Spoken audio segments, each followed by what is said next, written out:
What's up, everybody? Welcome to this week's edition of Loop Live. My name is Matt McCoy. I'm the founder of loopcommunity.com. And boy, oh boy, do we have a special treat for you today. On the Loop Live show today, we've got Luke Smallbone from For King and Country. And I'm really excited to talk about the new music they've got coming out, but also just a little bit about their story, how they got started in music. And hopefully this is a blessing to you as worship leaders and songwriters. So without further ado, let's bring Luke on in.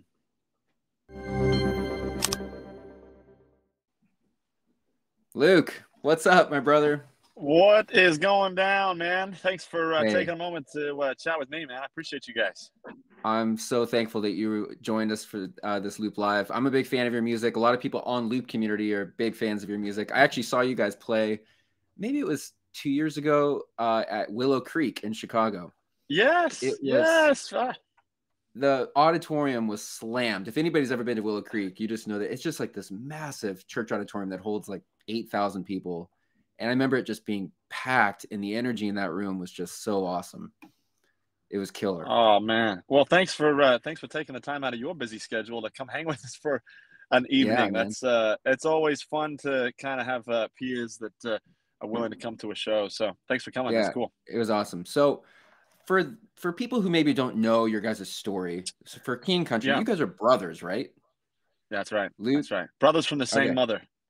Brothers from the same mother, all right. And are you guys, tell us just a little bit about like your story. How did you guys get started in music and doing what you're doing? Yeah, so originally born in Australia, though my accent has been significantly compromised by you Americans. But born in Australia, my dad was a concert promoter in Australia, and he brought one tour back that didn't go very well, and we actually ended up losing everything that we had as a family. And so he was looking for a fresh start, and he got a job offer in Nashville, Tennessee. And so he thought it would be a good idea to move his 6 kids and his wife, who was 6 months pregnant at the time. And we came over, and soon after we arrived in Nashville, my dad actually lost that job. And so we were stranded on the other side of the world, no friends, no family. We were sleeping on beds made out of clothes, didn't have any way for a little sister to be born in a hospital. Weren't always quite sure where the next meal was going to come from. Didn't have a car. I mean, the list went on and on. And so we didn't know what else to do other than just gather around as a family and see some amazing miracles take place. I mean, it was really the church here in America that really loved on us and really gave us away here in America. We had, people send in, checks that would cover our bills by dollars. We had people dropping off groceries on our doorstep. A family gave us a car the first day they met us. We still to this day don't know who paid for our little sister to be born in a hospital. And so with all of that, we were really sustained by people just loving on our family. And our oldest sister at that time started singing. Her name is Rebecca St. James. And so we went on the road with her. I think I ran the spotlight at like 9. I was a lighting director at, 14, 15 for her. And Joel was a stage manager. We grew up singing, so he did some background vocals, and as I got a little bit older, I did as well. And so our beginning was pretty much in music right from the get-go. Wow. And you were on tour then with Rebecca, your sister. That's interesting. I actually never put that connection together. So you guys are all related. And were you guys playing instruments at the time too? No, it was interesting, mostly just singing. Joel started pretty young. He was background singer at probably at 12. And I used to sing, before I hit puberty, I could sing above my sister. And so they always wanted me to sing kind of the high harmonies and things like that. And so I did that from the monitor desk for a while. And then I was doing it when I would run lights, and it got a little bit messy there for a while. So I stopped. And then when I was about 17, 18, I started doing a little bit more on stage with her. So yeah, it was great. It was a very unique time. I just started playing drums when I was probably 13, 14, but never really did it much on stage with her. Were you guys ever involved in church music, like doing worship music at all? Yeah, I mean, that was kind of when I for the most part, would just sing at church when I was home on the weekends, and grew up trying to just serve kind of the local church how I could. I started playing drums a little bit for the youth group when I think I had graduated high school actually. And I always asked myself, like, why did I play drums, just by myself for all these years? And then I thought, oh, well, maybe it was just to play, drums at youth group, for a little while. And I never really thought much about doing music for a living. And so it did grow into what we do kind of now. But yeah, it wasn't really much of a focus or priority for me back then. So what made you guys want to start a new band for King and Country? What was the beginnings of For King and Country? Yeah, so I wanted to play sports growing up. I was big into tennis, and then I was playing basketball. I knew I was never going to be a professional athlete, but thought maybe I could get a college scholarship and go play somewhere, maybe become a coach, something like that. And in my junior year of high school, actually, I tore my ACL, and I felt like that was a way of God saying, "I don't want you to play sports." And so I quickly kind of was looking around, and I was one of those kids that I could do a lot of different things average, like I was just average at everything. I wasn't really very uniquely gifted. Sports was the thing that I was probably best at. And so when that was taken from me, I actually went to my mom and I said, "Mom, what do I do? Everybody else in the family's got these things that they're really gifted at, and I can, I can do a little bit of it all, but I'm really not special at much." Hmm. And she said, "By the time you graduate high school, I think there's gonna be one thing left for you to do." And sure enough, I graduate high school, and Joel comes to me and says, "Hey, what do you think about writing some songs and seeing on some demos?" And to be honest, I was probably one foot in, one foot out for probably a couple of years. We were working on songs, and I had a producer say, "Luke, if you're gonna do music, you've got to give it everything. You Hmm. can't just sit there and look at all these other things of what you could potentially do." And it was probably in those moments that I really learned like how to craft a song. I really dove into. I want to be a good songwriter. I want to be able to. I want to be able to create, and that takes years and years of failure writing bad songs. And Yeah. so it was a long period of time before Joel and I really became for King and Country. We probably did about 5-6 years of pretty worthless development that was very valuable. Actually, I say worthless. We weren't very good, but we worked on our craft for quite a number of years. Yeah, it takes a commitment. I think just a couple of days ago, I saw a post from, I think it was Stacy Wilbur. She was talking Yeah. about a quote from Jason Ingram about what kind of songwriter you are. And he's like, show me your calendar. Because are you actually like booking time in? Are you actually making songwriting a priority? Or is it just something you maybe do once a week? And that kind of just shows like if it's a hobby for you, if it's something you're really taking seriously. Um, you guys have you guys have a new song out, "Love Me Like I Am," Yeah. and tell us a little bit about that song, where that came from. Yeah, well, it was one of those unique ones where my brother Joel actually woke up in the middle of the night and he says, he heard this just phrase, "love me like I am." And so we were writing in a writing session the next day. And so he came to me and another guy, Josh Coe, that we're working with, and had this phrase. I said, there's something really special to that. And Josh Coe leaned over and said, "Yeah, it's amazing that you can love me like Yeah. I am." And we were like, "Oh, that's there's something to that phrase, And the trick with songs is if you have a really great lyric, but you don't have a good melody or you don't have a good track, your song's just pretty forgetful. If you have an amazing melody with a bad lyric but a slamming track, your song's just it's okay. You have to have the three components. You have to have a great track, great melodies, Mm. and a great thought. And I think the hardest aspect of that is the thought. The thought is the Hmm. thing that if you don't have a good thought, the basis of your song is never going to amount to much. It doesn't mean it can't develop over time, but you have to be saying something that connects with people, that connects with your heart. And "Love Me Like I Am," I mean, look, I don't know. Part of the reason why I got excited about that song was because who doesn't want to be loved for who they are?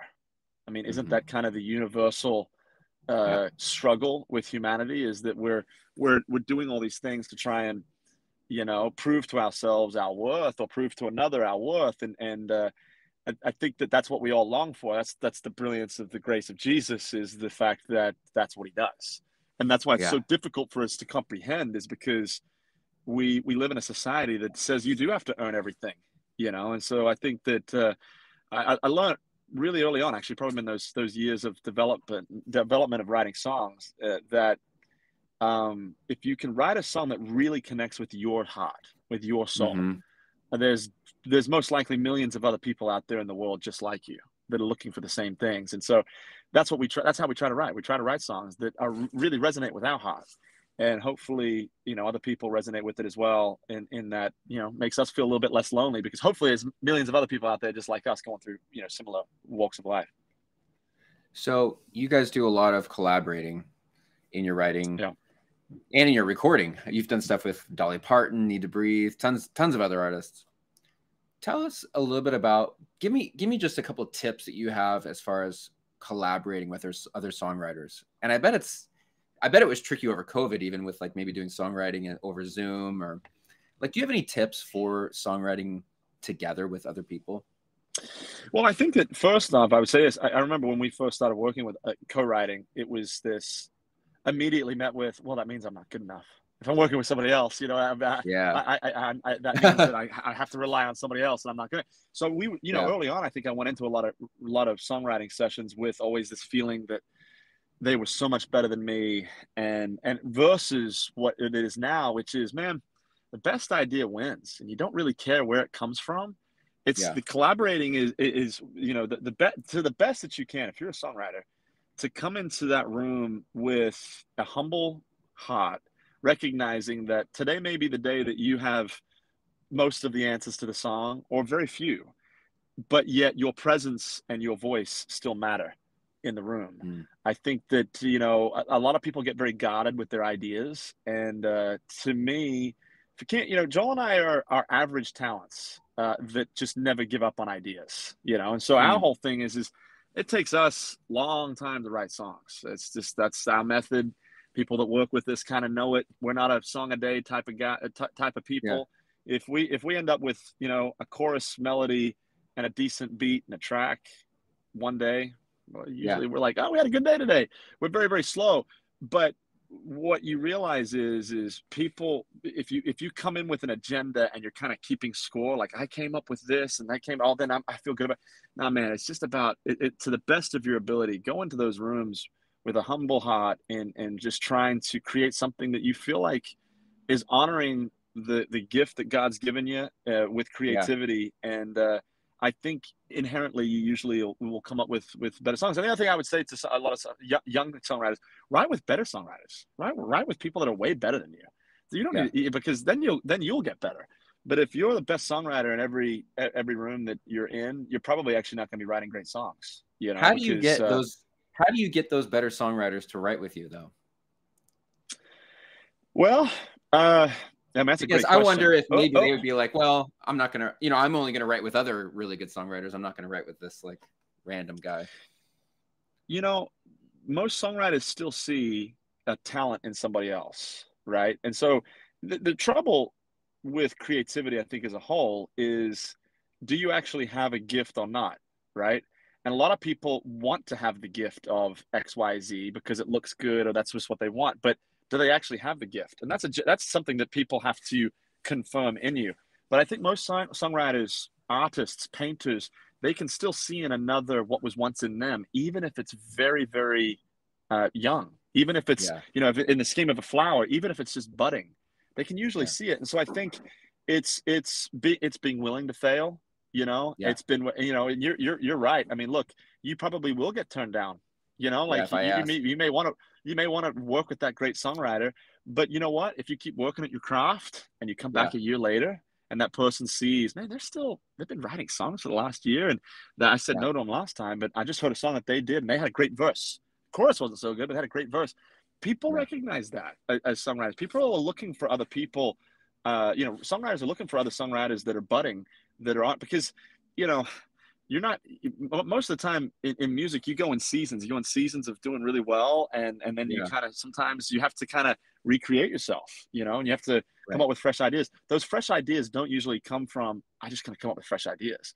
The fresh Mm. ideas usually come from somebody else sparking something in them, that, or saw a different idea working with somebody else, that they go, I never thought of writing a song like that, or I never thought of creating like that. That usually comes from the young, because young and youth do things that are naive in a good way sometimes. They're Yeah. like, Right. I never thought to do it like that, but it worked. That's Yeah. why you need young talent. Oh man, that's so good. That's a really good encouragement, I think, for any songwriter listening to this. I even take that as for sure encouragement. I've been writing a bunch of new songs recently, and for these songs, I've actually been kind of just like sending my lyrics out to other songwriters, because I really want I want to hold them openly and just let these other songwriters sharpen them and make it better, because I just know that lyrics probably aren't my personal strength. So I've been trying to send it to people who I Well, know are better at and lyrics. a note to self, of all the aspects of music that pretty much every songwriter struggles with, it's lyrics. It's the hardest Yeah. component of writing. And the people that find it easy sometimes write a lot of lyrics, but they're not great lyrics. Mm. And so, the lyric is that is the thing that is the Yeah. most difficult to do well. But and everybody I know basically struggles with it. It's just that's the hardest part of writing songs. And it's so important. The right lyric is so important, because it's almost like the difference between lightning and lightning bug, you know? That's right. Like, lyrics are so important. And one little small change can change the entire picture, the entire energy of what you're trying to say. Um, Absolutely. Luke, I appreciate you taking time and sharing a little bit about the songwriting tips. Everybody needs to go listen to Love Me Like I Am. We actually have all the tracks at Loop Community, which is cool. So if you want to lead this at your church or for a special, go get a Loop Community, get the tracks. I love the theme of Love Me Like I Am. And, it made me think of this C.S. Lewis, or it's Tim Keller, actually, this Tim Keller quote, which maybe you've heard this, Luke. It's, "To be loved but not known is comforting but superficial. To be known and not loved is our greatest fear. But to be fully known and truly loved is a lot like being loved by God. It's what we need more than anything." And I think that goes along so well with this song you guys have written. Such a great song. So I appreciate it. Is there any like parting words you'd want to give to worship leaders who are listening to this? Oh man, well, Any thank you encouragement? first of all for just for even just taking the time to chat, and I love that you referenced Tim Keller. I was listening to a sermon to him this morning, coming in here for some meetings, and I He's brilliant. well, first of all, I would say we need Tim Keller, and I hope that Yeah. he's gets healthy and stays with us for a while, because it's a unique thing to have someone that can articulate what I think the intent of a lot of what Jesus was meaning in scripture with such humility and kindness that Tim Mhm. does. He has a way that I literally could probably listen to any of his sermons, and I don't Yeah. see his ego, though I'm sure we all have an ego. I'm sure he has one. I don't ever see his ego getting in the way. And so I'm a Yeah. massive fan of Tim Kelly. He's really, really encouraged me in my just in my life journey, to be totally Yeah. frank. Man, when it comes to encouragement to youth worship leaders, like, man, I'm so grateful for you guys. It's a it's a wonderful gift to be able to lead people to Jesus. It's also incredibly dangerous Mhm. because at times we if you want to actually go back and think through Lucifer, what was he doing?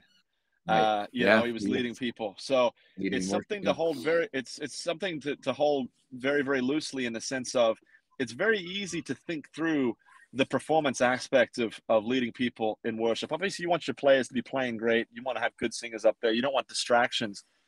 But if we start to think that it's in our perfectionism that makes worship good, then we've missed the mark a little bit. Mhm. It's about a spirit in which we come to worship that actually matters. I think when you see dynamic, Sunday mornings, that something shifted, that something was different, it usually has a lot to do with the countenance of the way that we're actually coming to worship. And so I would say, look, I encourage you guys to be excellent at what you do, but to come with a heart of humility, and come with a heart of, it's not about, I mean, we hear it all the time, right? It's not about me, but that's probably the biggest challenge that I think all worship leaders have is remembering that it's not about you. And it's something that it's a lesson that I don't think that we can ever kind of hear enough or be reminded enough, because Mhm. we're inherently sinful, so we're inherently egotistical, and we're inherently prideful.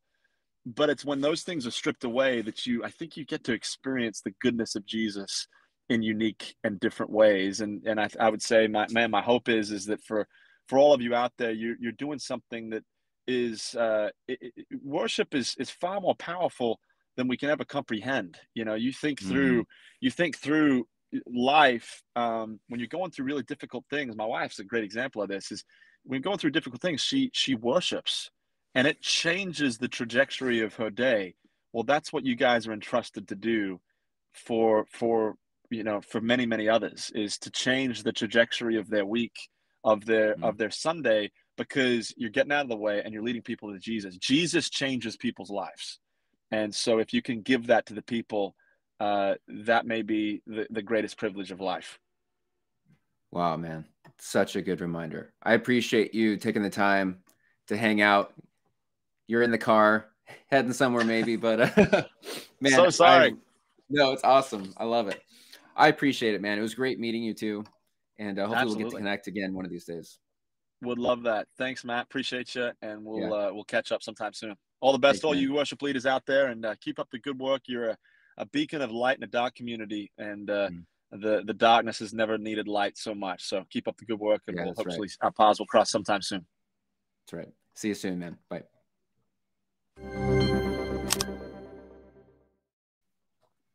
All right. Awesome conversation with Luke from For King and Country. Whatever you guys took away from that conversation, I want you to write it down in the comments right now, wherever you're watching this, on Instagram, Facebook, YouTube. Write down in the comments what's one thing that you're walking away from this conversation with. I thought there were a lot of really good, challenging, encouraging things in there. And I appreciate Luke for taking the time. Make sure you go listen to For King and Country wherever you get music. Listen to their new song, get their track at Loop Community. And until next time, we'll see ya. Loop Live.